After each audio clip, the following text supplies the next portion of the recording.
it's hard to get the work that was completed back into a system. I may be wearing gloves. I might have PPE on. Yeah. I might have, dirty hands, and I'm trying to get stuff into this tiny little device. Right. And it's like, how obvious is it that that doesn't work?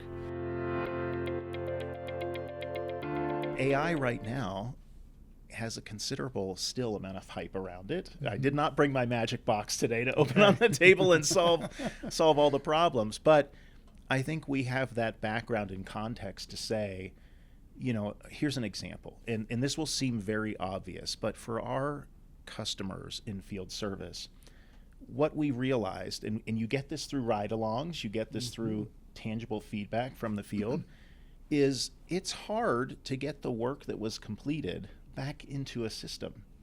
I may be wearing gloves. I might have PPE on. Yeah. I might have, dirty hands, and I'm trying to get stuff into this tiny little device. Right. And it's like, how obvious is it that that doesn't work? And so one of our real world scenarios that we built was the ability to overlay AI on top of voice to text. So I can use any device to actually record what I did, but the AI is interpreting, oh, you were on site because of geofencing. You were there for 2.5 hours. I'm recording that time. You used and consumed these spare parts to fix it. You ran these tests, got these results, and all of that is auto-populated back into that service request, that work order, where I don't have to type that in.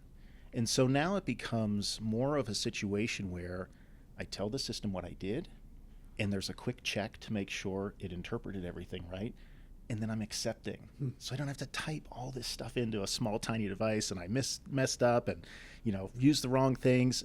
It's so much simpler, and it's so obvious, but it took us years to get to that point to say, how do we not think of this sooner, right? And so those types of experiences with folks on the front line, whether that's a production floor, whether that's someone trying to solve distribution challenges of logistics and saying, gosh, disruption is the new norm today, right? And it could be anything from supply chain struggles to geopolitical to everything in between. How can I use a system to proactively help me look for those potholes before all of a sudden I realize today that shipment I was expecting is not coming for another month?